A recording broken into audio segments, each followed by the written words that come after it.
Definitely not the starters. You're on the End of the Bench podcast from 100.7 The Score. I'm Mike Hebert, owner of Cantex Roofing and Construction. Every day is game day, and we'll get it right when it comes to your roofing, construction, windows, and mirrors. Call Cantex Roofing and Construction today. Together, we are one serving you. Welcome in. 100.7 The Score. It is the End of the Bench, the EOB. Rob Breaux, David Collier, Lucas White. Another wonderful morning here. Headphones turned up. Yep, a little bit. Another wonderful morning here in the First United Bank studio.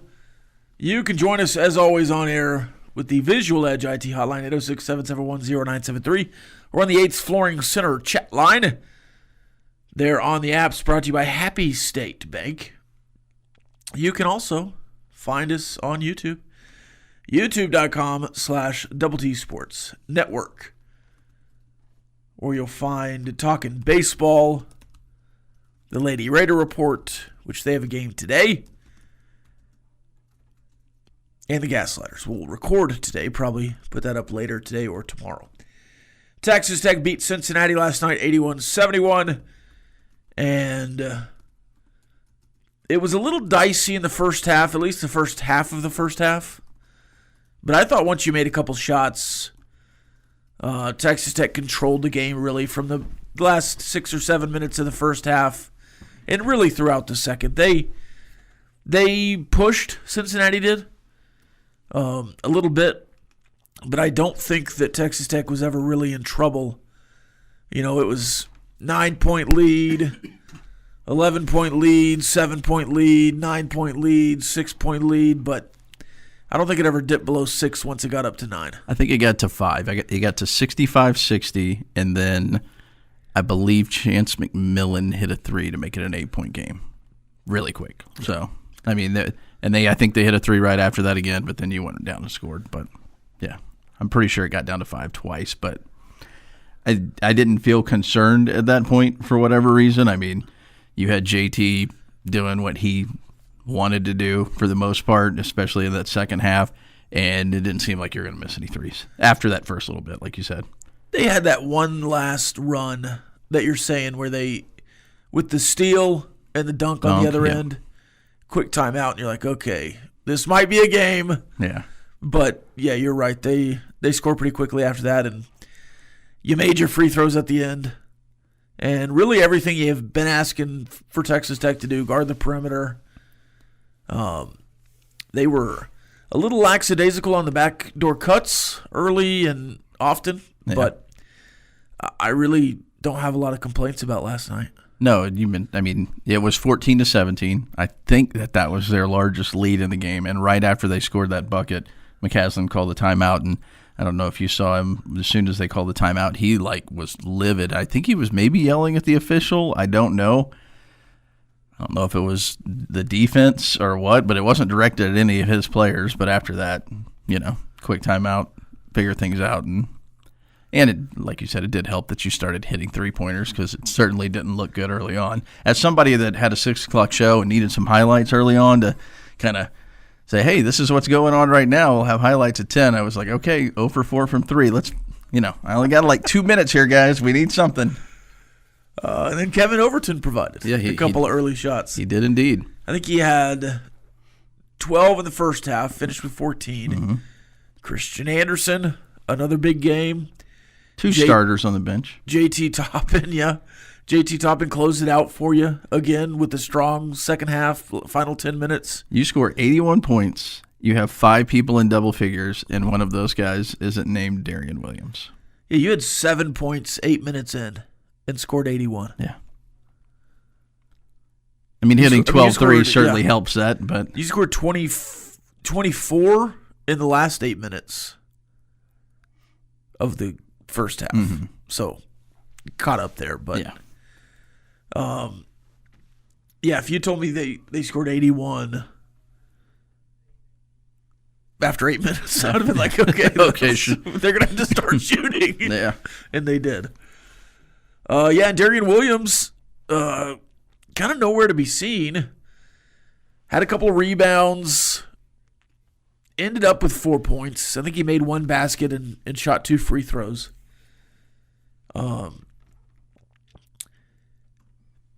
concern at all for Darian Williams.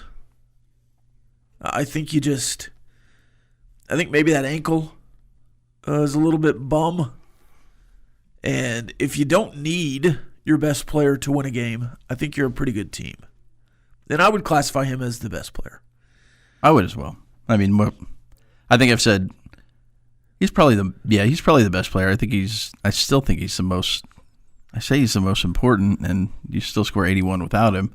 Yeah, which might be flawed thinking by me, but I still would much rather see him in double figures than not. I mean, and maybe you just have that many good players on your team.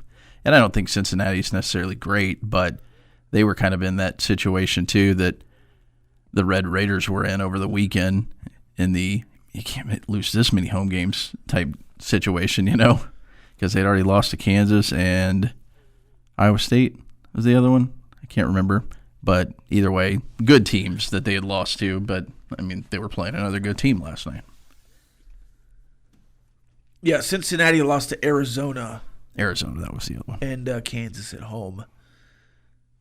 Now they've lost to Texas Tech. Across the rest of the Big 12, there were some interesting results as well. We'll talk about those during the headline segment. Jizzle James, son of Edgerrin James, which we learned last year. Yeah. Edgerrin James, the Colts running back, Cardinals legend.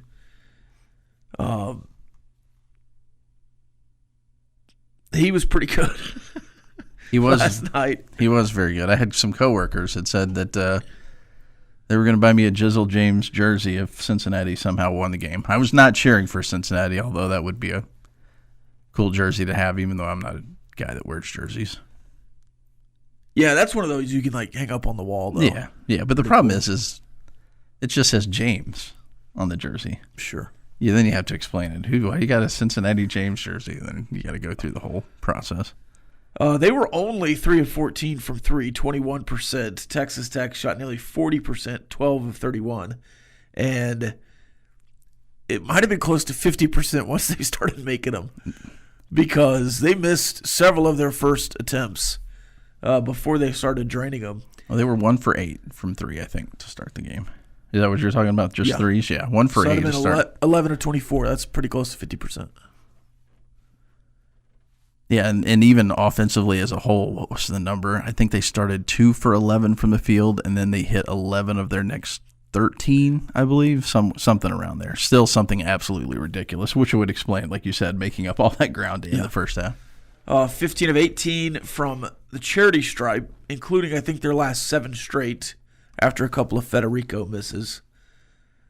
Chance McMillan, perfect from the line. Elijah Hawkins, perfect from the line. Darian Williams, JT Toppin. Christian Anderson, 4 of 5. He finished with 18. Chance McMillan finished with 17. JT Toppin with 20. Overton, 14. Again, Darian Williams scores 4. And maybe the most surprising, Elijah Hawkins, only 3 assists. But he had another good game with 8 points. Had a 4-point play. He did have a 4-point play. Now, he missed quite a few of his 3-pointers. I think if he hadn't shot a 3-pointer, you might have been well over 50. Yeah, right. He did. He did hit the one where he got fouled, though. Give him some credit for that. He did hit that one. That was the most important And I think one. that gave them their second lead of the game. They were up 2-0, and then not again until that. Big moment. Yeah. Definitely not the starters. You're on the End of the Bench podcast from 100.7 The Score. Welcome back. 100.7 The Score. It is the End of the Bench. Rob Breaux, David Collier, Lucas White. We will check the calendar at the end of this hour. We will get to some highs and lows and the Dallas Cowboys coaching search there in the second hour. But first, we have some basketball to discuss. In the Big 12, it was kind of expected, right, that Houston, Kansas, Iowa State, Baylor, Arizona would be the top 5 schools. And I think coming in to the season and as far as we're in right now, some of that is true. I think Houston is right there. Iowa State is right there. Those are probably the two best teams. Arizona really struggled out of the gate, but obviously have been good in Big 12 play. They're 6-1. Texas Tech, I think, has punched up the most of all the teams. They are 5-2 in conference play. Though maybe locally we expected that, but nationally, 7th or 8th in the preseason. Cincinnati was in front of you in the preseason poll. They have fallen to 2-5 in conference play. And we're ranked at one point this season. We're ranked for quite a bit of the season. Yeah. They were ranked in the preseason 15 or 16, and I think they got back to 15 or 16 like last week. Really? I know they were 16. 2 weeks ago, maybe. One of these teams we've already played had beaten them. I think it was Arizona, right? Yeah, Arizona had beaten them, and they were ranked 16th at that point early in the conference season. Early. We're still kind of early. Yeah. We're about a third through. Yeah, that's true. So you have Kansas at 4-2, West Virginia at 4-3. I think they've been better than expected. Mm-hmm. Baylor at 3-3. I think they've been worse than expected. And then Utah, who you beat by 40 or whatever, they're 3-3. I think they're a little bit better than maybe we gave them credit for after we saw that game and just thought, wow, Texas Tech killed them. They must not be very good. But I think they're a pretty good basketball team that you just got the better of. I'm not going to ask you to power rank the whole Big 12 here, but I'm just trying to say, okay, 6 games, 7 games in. That is a third of the way through the Big 12 basketball schedule with 20 games. What are we looking at? Could you say this team is the Big 12 champion at the end of it? Does Texas Tech have a legitimate shot at a Big 12 championship in the regular season? What are we really looking at here? I think I'm comfortable with a top 3. I think winning the Big 12 championship, you could beat Houston here, right? Do we think that you're going to beat Houston there? I think that's the one thing that stinks about this is you get the team that probably is head and shoulders. I know Iowa State's really good too, and you should have won that basketball game. But yeah, top 2, 3. I just think having to play Houston 2 times is going to maybe bite you in the butt in the end. It might be that close, but I don't see why we can't think that you have the possibility of winning a Big 12 title. Like I said, you're an overtime loss away from being tied for second with Arizona, who you beat, so you would have the tiebreaker there. And you just won on the road, and we talked about this in the first segment.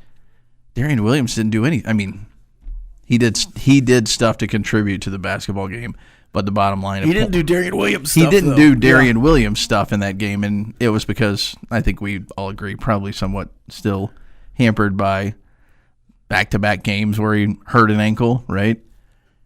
Yet you still score 81 points, and you have so many options to score. I mean, you ended up playing 8 people? Was it 8 people that ended up playing in that game? And Kerwin really didn't play that much. He started, but it went back to, his normal minutes. And that helps when you have 2 guys on the bench that honestly would start in the majority of places. So you have 7 starters to work with. So they're going to be getting those type of minutes anyway. It's not like they're going to be winded or not be able to handle it. I don't see why you can't, but Houston, long answer, is going to be the problem for everybody, not just you, but you have to play them twice like some of the teams that don't have to do it. 7 games in, you have 7 home games remaining. 6 on the road. The road games, you're 4-0. And that's the thing. Do you regress? Do you first time in program history, I said this, like, Bob Knight didn't do it. Tubby Smith in the rebuild didn't do it. Chris Beard didn't do it. James Dickey didn't do it. Pat certainly didn't do it. Billy Clyde. Yeah, Billy. Yeah, well, Chris Walker. I just shut those guys. I just shut those guys down. Well, you got to give Bob credit. I mean, sure. You certainly got to give Beard credit, whether you want to or not. And Tubby, I know he was just turning things around, but he certainly did a good job of that before he bolted. And none of them could do what Grant McCaslin did with a reworked roster. And that's a 4-0 start on the road in Big 12 play. So you go to the Fertitta Center, Houston. You go to Arizona. You play in Stillwater. You play in Fort Worth. You play in Lawrence. That's the only time you play Kansas. And then you play Arizona State on the road. I mean, Arizona's going to be tough on the road because you've already beaten them. Mm-hmm. You get Houston in both places, but certainly that game's going to be tough. I think you can win in Stillwater. I think you can win in Fort Worth. I think you can win in Tempe, though Arizona State has been one of those teams that one night you're like, oh, good grief, why do we let them in the conference? And then the next game you see, they're like, okay, well, they're going to be pretty tough on the road. Yeah, I know. It was just last week that Bobby Hurley was complaining about all the traveling and whatnot, that they weren't prepared for all of that stuff, and then they make one of the longer road trips and clearly were prepared for that one. Yeah. Sandbagging. And then at home, I know a sandbagger when I see him. Sure. As a sandbagger. Yeah. At home, Oklahoma State, TCU, Baylor, Arizona State, West Virginia, Houston, Colorado. Now, I don't think you'll go 7-0 or whatever in the next 7, but you have a pretty good opportunity to win most of those at home. If we're going best case scenario, let's just put on our scarlet and black glasses here, David. I think you can get through the rest of the schedule with 3 losses. Playing your best basketball. Just nature of the Big 12, something happens. You probably lose on the road at Houston. Let's say you lose on the road at Arizona, and then you drop one of those other games at home or on the road. Or at Kansas. At Kansas, certainly. Let's call it 4. That's 14-6 in the Big 12. I don't think that's good enough to win the Big 12, but that could be big enough, especially with who you've beaten, to lock in a 4 seed in the Big 12 tournament, which gets you the double bye. Yeah. Yeah, I think that's top 4, and then, like you said, Arizona probably maybe stays in front of you since they get the tiebreaker there if they win at home against you to split the season series. Yeah. Now, there was a little lull there where you were kind of concerned, and, looking back at it now, it might be exactly what Grant McCasland said. Hey, these guys didn't have time to work together in certain parts of the season. All we were doing were playing games. Preseason, they got no chance to build chemistry with one another, so they've obviously figured some things out there. But when you bring in a guy that was supposed to be, that I guess still is a potential lottery pick and one and done, I'm going to be excited about what that basketball team can do, especially when I knew that Darian Williams was going to come back. So I'm not necessarily surprised by it. I will say there was that little blip during the season. You're like, ooh, what's going on here? But winning 4 road games in a row in Big 12 play will change your mind on that pretty quick. If you had to pick a Big 12 champion today, who would it be? Houston. Yeah. Yeah, it's the easy one. I guess you could go Iowa State, I know that's really hard when you pick 1 and 2, but I think we all agree Iowa State seems like a pretty tough basketball team. What did you just say they scored? 59 in one quarter and 59 in another? Yeah, well, or 54, 49, no, 54 and 108, yeah. Yeah, 54. Yeah, that's pretty good. Against the team you lost to. You'd put Texas Tech at 3, though? Houston, Iowa State, Texas Tech? Yeah. I say that, and I know Kansas will do Kansas things by the end of the year. I think I agree. Playing time is not required. This is the End of the Bench podcast from 100.7 The Score. Welcome back, 100.7 The Score. It is the End of the Bench. The tiny wheel is coming. It will be spun promptly at 11:03. We've got the Twitter profile picture designed by David Collier for the month of February. An embarrassing karaoke song chosen by Lucas White and David Collier. Feel free to give your suggestions on the Yates Flooring Center chat line for both. if it does happen. Moo and a hog nose, a la the Washington Redskins Hog Mollies fan group from the 80s, 90s? Yeah, 80s. 70s. Buying lunch for the show. Reading Inner Excellence and giving a oral report of the book. That's the A.J. Brown book from the sidelines. Eating Shaq's concoction, which was, I think, Cool Ranch Doritos. Mm-hmm. Raisin Bran. Yep. And some warm tea mixture. We'll probably do, you know what? We could do Jeff McGuire's tea. Yes, we'll do Jeff McGuire's tea. That'll make it a lot easier. We won't have to go find the other stuff, whatever it is, yeah. And then the seventh option is the IHOP Challenge, which, akin to the Waffle House Challenge, will be 12 hours at an IHOP. Every short stack of pancakes will remove an hour. Man. I'm glad that's on your wheel. I mean, I know it'll eventually be on mine if you don't spin it, but... So there are the options. Those will be spun for at 11:03. And yes, I was the loser. I believe Christian the intern and Lucas both got 7 correct. Collier got 6. Yep. How many did you get? And it's time for burning questions. 2 minutes of non-stop in-your-face inquiries with no end in sight. It's time for Burning Questions. Your Fighting Irish let you down. Yeah. You would have gotten 4 then. Would have. Let's start with food, since we just mentioned some food there. So over the weekend at our house, we had some pizza rolls in the freezer that it was apparent nobody else was going to eat. It just didn't like it. I guess it didn't have pepperoni in it. Nobody was touching it. So I bit the bullet and made the whole bag. How many pizza rolls do you think you could eat in one sitting? I will say this. I ate, just to give you a number, I ate 28 pizza rolls. And then I ate the rest of the pizza that was not finished off. It was one of those small, like, Totino square things that my wife had.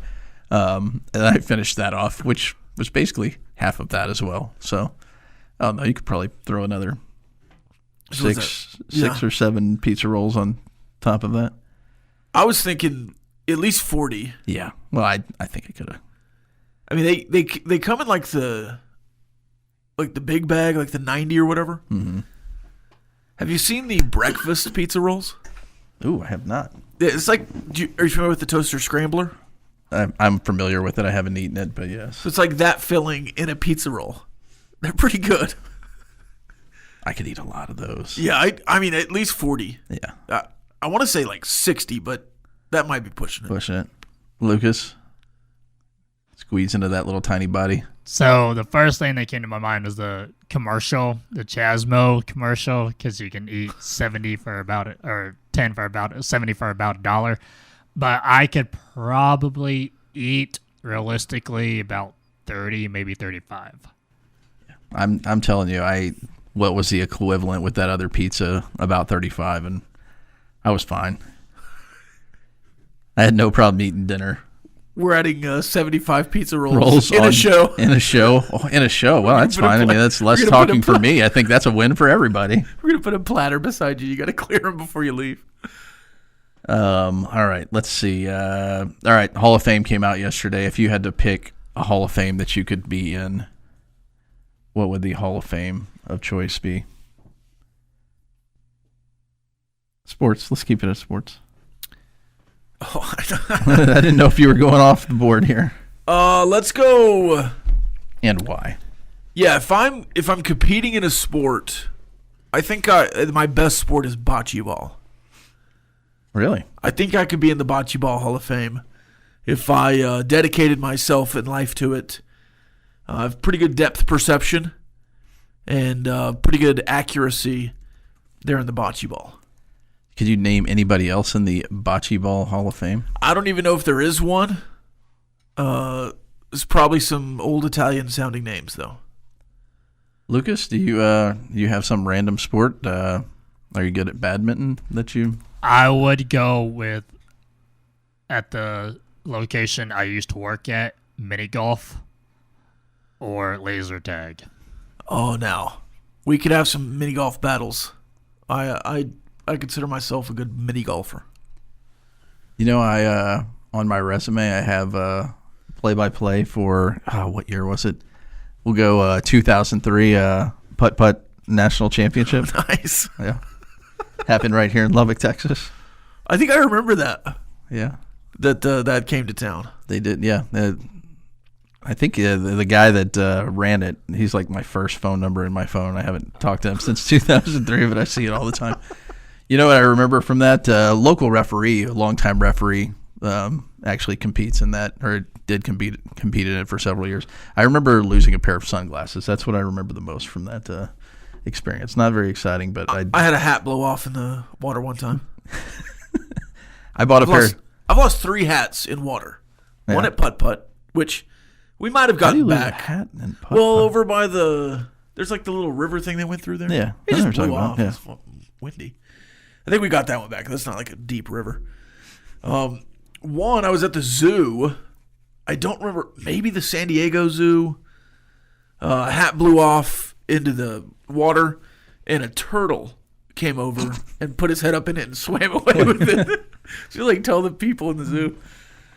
And then once was on like a speedboat and my hat flew off and that was lost forever. Yeah. That was my favorite hat. Lost pair. I was on a roller coaster at Busch Gardens in Williamsburg, Virginia, and the gentleman in front of me had his hat on, and we went down the first drop and his hat flew off, and I caught it. Oh, wow. And I held on to it till the end of the ride and gave it to him. He was hero. pretty impressed about that. Thought you were going to say hit you in the face. Flipped and landed right on your head. All right, last one. Apparently, stunt dogs are performing at halftime of Sunday's afternoon contest between the Red Raiders and Oklahoma State Cowboys. There was a contortionist that performed for both the men's and women's game this past Saturday. Uh-huh. And obviously, you know, Red Panda is one of the all-time greats. If you were a halftime act that traveled around the country, what would your specialty be? Not eating pizza rolls. That's not. No. You know, if I was like in charge of them, like I could MC it and not have to do it, I was always. I liked the pogo stick guys. Do you remember those guys? Yeah, I saw somebody a basketball game. I think I watched 2 weeks ago. They were. Yeah, I don't want to be on the pogo stick, but if I could just MC it. That's what it was. It was whenever we went to the Spurs game. We had the pogo stick guys. There you go. Or just the trampoline dunk guys. Those are always fun to watch. Lucas? The jump roping. All the kids doing the jump ropes at the same time. Double dutch and whatnot. Yeah, exactly. Yeah, that could be pretty fun. Kids competitions. There was, I think it was a Lady Raider game I actually went to earlier this year.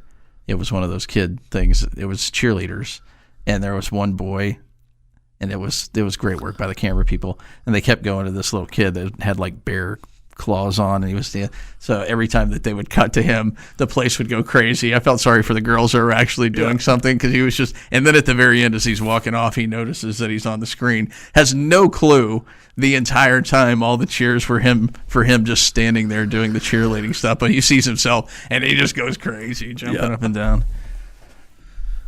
Jump roping. What's the hockey game? Is it the Red Wings or something that have the kid?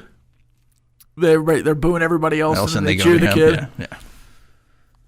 That's an all-timer. All right. We'll spin the tiny wheel when we return. 3 games correct. It's not enough. Playing time is not required. This is the End of the Bench podcast from 100.7 The Score. Welcome back. 100.7 The Score. It is the End of the Bench. Rob Breaux, David Collier, Lucas White, intern Christian, who participated in the picks and beat Collier, tied with Lucas. We're in the First United Bank studio. You can chime in on the Visual Edge IT hotline, 806-771-0973. It is time to spin the tiny wheel for my punishments. My first official Tiny Wheel loss. The last one was a side bet with me and Diego. Wow, so your kryptonite apparently is interns. The interns can't be involved anymore. We're firing all the interns for the Tiny Wheel. It was great working with you, Christian. Yeah, me and Diego did the Cowboys. He's waving. He's leaving. Yeah, he's leaving out. Cowboys Texans bet. So here's the next Tiny Wheel again. If you're just tuning in, profile picture for Twitter for the month of February. Hopefully it's not Valentine's themed. An embarrassing karaoke song. Moo Moo and Hognose for the Hog Mollies. Lunch for the Show, Inner Excellence book report. That is the A.J. Brown sideline book. Shaq's Concoction, which is Doritos and cereal and hot tea for some reason, which he didn't even eat. He was afraid to eat it, but we're going to have to. And then the IHOP challenge, which would be 12 hours in an IHOP. Short stacks, take off an hour. And for anybody that's like, oh, the profile picture thing isn't really that big of a deal, how many times do you tweet a day? Quite a bit. Okay. Quite a bit. All right. Here's the spin for the Tiny Wheel.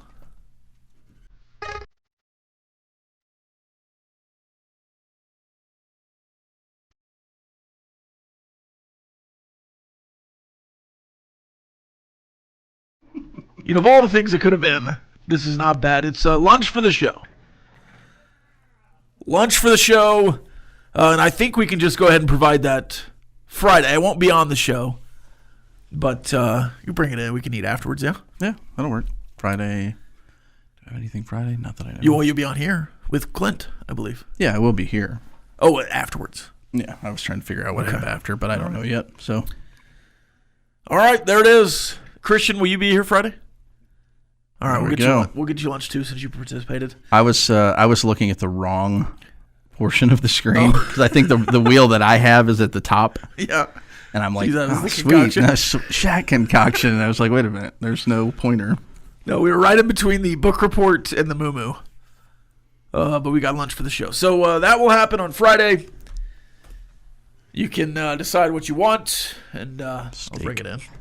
Yeah. Let's go within reason here. Tomahawk porterhouse steak, 72 ounces. Is there a Ruth's Chris in town? Las Brisas. Okay. Lady Raiders do play today. I wanted to talk about the Lady Raiders a bit. They play Houston. They've already beaten Houston once at home. Bailey Maupin went off in that game. Career high. The Lady Raiders have 2 Big 12 victories. And this is an opportunity for a third. And it's hard to call it a must-win, David, but when you look at the rest of the schedule, you're hunting and choosing wins that you have left. This is one of them. Yeah, it should be. And Krista Gerlich is. I'm pretty sure she's never lost to Houston, even if it was a non-conference matchup before they were in the conference last year.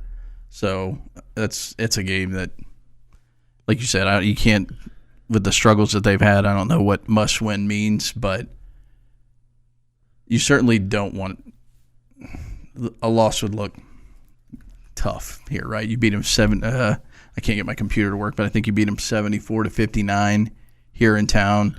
It was one of your better shooting days in Big 12 play, surpassed only by what you did against BYU over the weekend. Like you said, you've got Oklahoma. Was Oklahoma State the next one up after that? Pretty good basketball team. I don't know what's after that. I just pulled up the Kansas, a road game, Colorado. Yeah, you might. I mean, I don't want to sit here and pick and choose numbers, but it's going to be tough to get wins with Baylor's on there and several road games still left on the schedule. Yeah, and several ranked teams left on the schedule. And the Big 12 Women's League is, I don't think, thought of as highly as the Men's League, but there's a lot of ranked teams in there and a lot of teams that are beating each other up at the top. And even a team that's not won a lot have beaten the top teams, so it's a lot like the Big 12 Men's League, where there's some opportunities here. And if you're the Lady Raiders, it's not like you're going to lose the rest of your games just because you're probably not going to be favored in them. But this is a real opportunity here at 1 o'clock in a game that's going to be weird attendance-wise. I would assume it's a delayed, postponed game. Yeah. It's in the middle of the day on a work day. And there's a men's game as well. So if people are generally going to both, they might have to choose one, and they choose the men's game. So it's an opportunity for you to go to a gym that's probably not going to be raucous. Yeah. And have an opportunity here. We saw Jasmine Shavers and Bailey Maupin both score a lot of points in the last contest against BYU. If they can keep that up, I really do think the Lady Raiders can be more competitive moving forward. Yeah, that's the problem. Is you mentioned, I think that was the first time they both had scored in double figures. They're the only two players on the basketball team that average double figures right now. You just need somebody else. Logan Johnson did it a couple of games ago where I think she hit 10 points, but you don't have somebody consistently providing that extra offense that they need. And you got to stop turning the basketball over. I mean, it sounds like a broken record at this point, but it's like 19, 20, 20 plus. I mean, you're not going to win any basketball games doing that on a regular basis, especially with the struggles you've had on the offensive end. So somebody else, this last stretch of the regular season, has to start scoring points. I mean, you lost Jordan Merritt because of her medical retirement. That was somebody that you knew was capable of scoring in the post for you that's now gone. I think they're just still trying to figure things out. It's unfortunately really late in the season when you're trying to find a third option to score points. And really, if it's Danae Fritz or one of the other guards, Blacklock, somebody has to be a third. Maybe not every night, but we talked about the men's game earlier, where you have 4 or 5 in double figures. And if you have 4 and 5 in double figures every game, and it's a different 4 and 5, then you can be successful. Some of the really successful Texas Tech basketball teams over the last 5, 6, 7, 8 years, 3 guys were in double figures every night. And sometimes it was a different 3 every night. You talk about the team that went to the Sweet 16.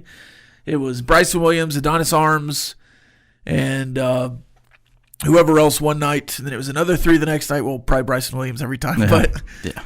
You need the consistency at the top with Shavers and Maupin, and then you need a 3 and 4 from somebody in double figures more often than not. Well, yeah, because the other teams more often than not are trying to slow down those two and make everybody else beat you. And as we've seen most of the year, everybody else hasn't been able to beat you. I'll take the win of the sweep for the Lady Raiders today over Houston. We'll get you a score prediction after this on 100.7 The Score. Playing time is not required. This is the End of the Bench podcast from 100.7 The Score. Welcome back, 100.7 The Score. It's time for Ask The Benchwarmers. Get your questions in on the chat line, the Yates Flooring Sitter chat line, or you can call in with a question in the Visual Edge IT hotline, 806-771-0973. You can also stream us on YouTube, youtube.com/Double T Sports Network. You could comment them there as well. I don't know if we'll see them immediately, but we'll see them eventually and answer you. Up next is The Bottom Line. We'll have 30 minutes with Choice Woodham and Chris Sneed before we turn it over to Mark Finkner and Chuck Hines at the Lady Raiders playing Houston. You can also hear that on the Red Dirt Rebel as well as 100.7 The Score. Viva73 says, I'm not sure why Coach Gerlich has such a hard time meshing her players together. She's been coaching long enough that she ought to be able to. I don't think they'll win another basketball game this season after today. It's a tough schedule, just based on what you've done so far and what you're looking forward to. But to get to 3 and 5, I think would be a big step in the right direction to win 2 in a row. And, David, in sports, confidence builds confidence. Nothing else can build confidence. And you get confidence by winning. You get confidence by seeing shots go in. And if you can beat Houston and the team starts to get confident, I think you will mesh. I think chemistry and confidence all go hand in hand. So I think it's important to win today. Do I look at the schedule and say, like the John Gruden clip with Frank Caliendo where he's reading the schedule, win, bye, win. And I don't quite see that for the Lady Raiders, but I think if you can win today, I think there's a better chance you win moving forward if you win today. If you lose today, I do think you're in real trouble. Yeah, and your confidence from beating BYU probably out the door there. But there was something from that game, and Krista Gerlich mentioned it in the post game. I guess maybe they realized this team isn't really good of setting a screen and then shooting off of that and creating that way. They need to basically be open, and they're set shooters. So maybe they've been working on getting people open that way and, moving the basketball. Unfortunately, what comes with that is more passing, right? Yeah. Now, this Captain Obvious here. More passing, and what has been a problem for this basketball team, turning the basketball over. But if that's the strength of your basketball team is finding somebody in the corner and you've got to, make 3 passes to find the open person in the corner or wherever it is on the court, I mean, that's what they're going to have to do. Danae Fritz is going to have to start hitting those threes, and when they're open, too. That's one thing with Adley Blacklock. She's a very streaky shooter. You can usually tell, It's kind of like with Pop. When Pop was hitting a shot, you knew it was going to – when he was off at the beginning of the game, you knew it was probably going to be a long night. And unfortunately for people like that, they kind of have to shoot their way out of it. And Adley doesn't really have the opportunity to do that. They can't let her go out there and shoot 4, and don't worry, the 5th one's going to be in. Yeah. If it's a sweet watermelon, I'll eat it any way you give it to me. Good watermelon is hard to find anymore. Horrible tasting than good tasting. Yeah, I had a couple of really bad watermelons in a row at the house, but it's more expensive, but if you can just see it already cubed up there, sometimes I'll buy a cup of that. If it's that deep red color. Yeah. Like, oh, that looks like a good one. See, somebody else. That's the problem. Some convenience there, too. Maybe, and that's part of the problem, too. You cut it open and you're like, Yeah, it's like pale red. Pale red. It's kind of pink. Yeah. And you're like, that's not going to be what it's like dry. Yeah. Oh, that was a bad one. This texter says, sounds like watermelon for lunch Friday. Way to cheap out, Rob. No. We have decided where we're going to go get lunch, and it's close to this station. Yeah. Cantaloupe is divine, this texter says. Crawfish is not nearly good enough for that much work, and looking like a small child when you get 2 bites of food.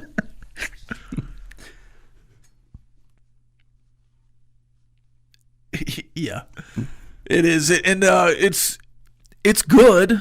But if you're offering me a shrimp boil, a crab boil, or a crawfish boil, I'm probably going shrimp boil. Yeah, just because it's peel and eat. It's right there. You just got to make one little move. And I mean, look at me. If I don't want to deal with a watermelon, I'm going to go with the shrimp boil here.